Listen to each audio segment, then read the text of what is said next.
There's, without any doubt, Donald Trump himself, who is unquestionably fundamentally pro-Putin. He likes Vladimir Putin. He admires him. He admires the way he rules. I think he doesn't like the Europeans. He particularly doesn't like Volodymyr Zelensky, and he sees a world in which he would like a much closer relationship with Russia, a more productive relationship with Russia, and a much more confrontational one, frankly, with Europe, as we'll see with things like tariffs. Europe was already struggling to deal with the Trump administration when Friday's face-off in the Oval Office triggered panic mode. Will the Trump-Vance spat with Zelensky be quickly papered over, or is it a dramatic step in America's retreat from Europe? Will the Europeans need to contemplate not just a much bigger defense budget, but a NATO without America? All questions from my next guest, Gerry Baker, editor-at-large of the Wall Street Journal and a Times columnist. Gerry, good to have you back on the program. The US Sunday talk shows yesterday were full of administration officials still talking tough about Zelensky. Will anything less than a groveling apology satisfy the White House? Well, thanks for having me, Andrew. Look, there are two strands here. There's, without any doubt, Donald Trump himself, who is unquestionably fundamentally pro-Putin. He likes Vladimir Putin. He admires him. He admires the way he rules. I think he doesn't like the Europeans. He particularly doesn't like Volodymyr Zelensky, and he sees a world in which he would like a much closer relationship with Russia, a more productive relationship with Russia, and a much more confrontational one, frankly, with Europe, as we'll see with things like tariffs.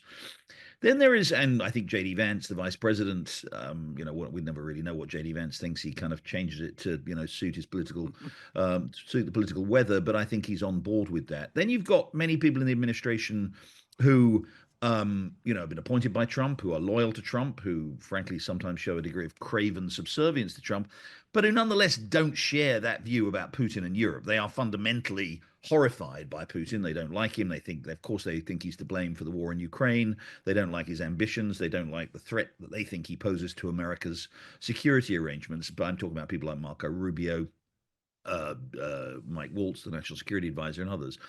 And that's going to play out, Andrew. What you saw on Friday was a very personal, direct personal exchange where the personal Trump animosity towards Zelensky and towards the Europeans, towards most of the Europeans, let's say, came to the fore. And there is now a kind of very, intense internal debate within the US to see whether or not that is the last word, or whether the people who actually still think that Russia is a threat and don't want a relationship can somehow assert themselves. And that's something that's going to play out. I think what we'll see, as we always do with Trump, is back and forth on that. We'll see the next things from him. Obviously, the ball is very much in Zelensky's court. I think he's got to get out there and sort of find some way to agreeing to some sort of a ceasefire before Trump, I think, will talk to him again. But then we'll see that tension in the US. Well, the differences within the US administration just play out, from one day to the next. And it's always hard to figure out who at any particular point has the upper hand. So that's why the problem is even more complicated than it looked at 2 o'clock on Friday afternoon. Was it a pre-planned ambush, you think, or did things just get out of hand? I really don't think it was. You look at the whole thing, we've all probably now looked at it endlessly, all of 46 it. minutes.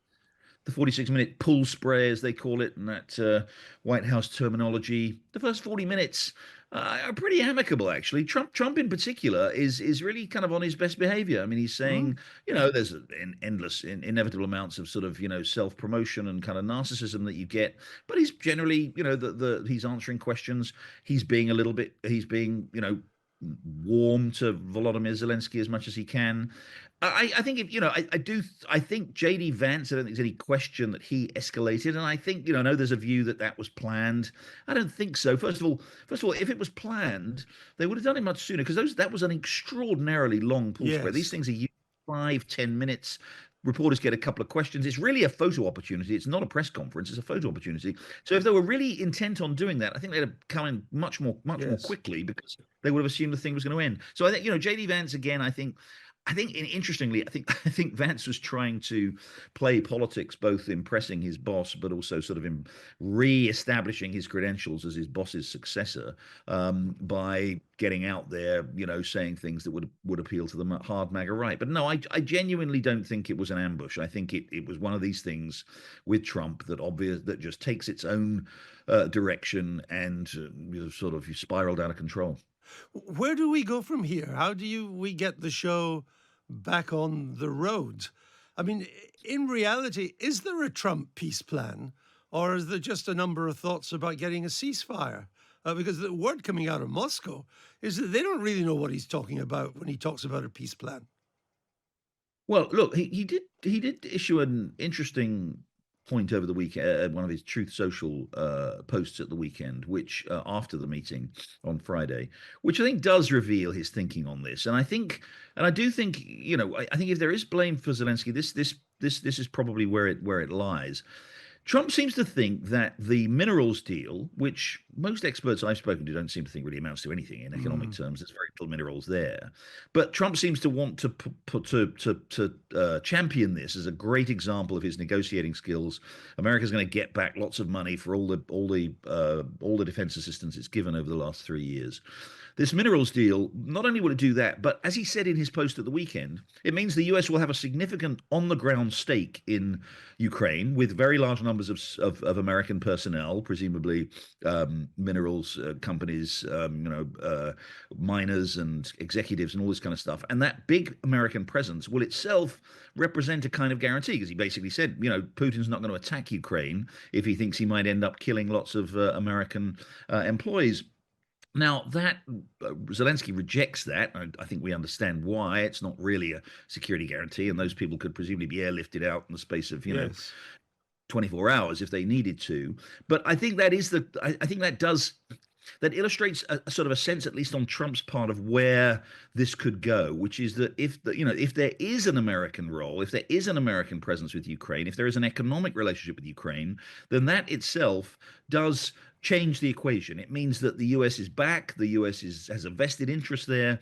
So I think that, plus some combination of the Europeans coming up with their plan for a security force that Keir Starmer and others were up to this weekend, I think that may be the basis for a discussion. Look, we all understand that the Europeans, the Ukrainians want that to be backstopped by at least by American air power. That, I think, is a real stretch. I think that is not going to happen. But at least that idea of America somehow having some presence in Ukraine, some vested interest in a stable Ukraine after a ceasefire, I think that is the basis on which there's some possibility for progress here. It's a very, very fragile one, but I think it's probably the best one.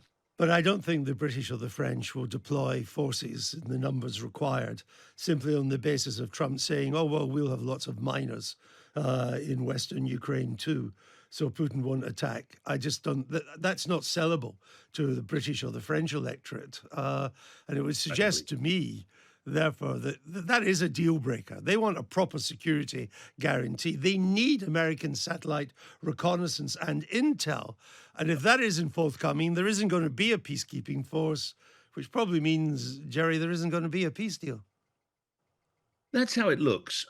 Again, I think the idea of any U.S. I mean, not only because of Trump's own personal animosities towards Zelensky or his personal affinity for Vladimir Putin, there isn't an appetite in America, even among those other people I talked about in the administration who do want to confront Vladimir Putin, to put any Americans really in harm's way in the defense of Ukraine. There just isn't. Now, again, I'm the sort of force that people are talking about, especially particularly if it's air and, as you say, intelligence assistance, would be relatively. We're not really talking about boots on the ground here in any significant numbers, but even that, even intelligence, air cover, the other things that are being talked about, there just isn't an appetite in the US for Americans to do that. And I've just got to say, unfortunately, as a result of that meeting on Friday, rightly or wrongly, and my sympathies are with Zelensky primarily, and also, where I know that's where you stand, Andrew. I do think I'm very much, my sympathies are with Zelensky, but rightly or wrongly, that meeting, the way that meeting was handled, and whoever was responsible for it,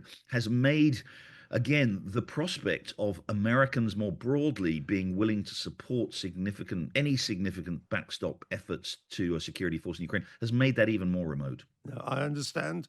And I feel that you're right, Gerry. Thanks for marking our cards.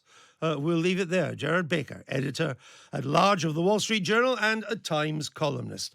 Now, in the next half hour on the Times at 1, we'll speak to a Ukrainian diplomat and also the founder of Gender GP. She'll join me here in the studio.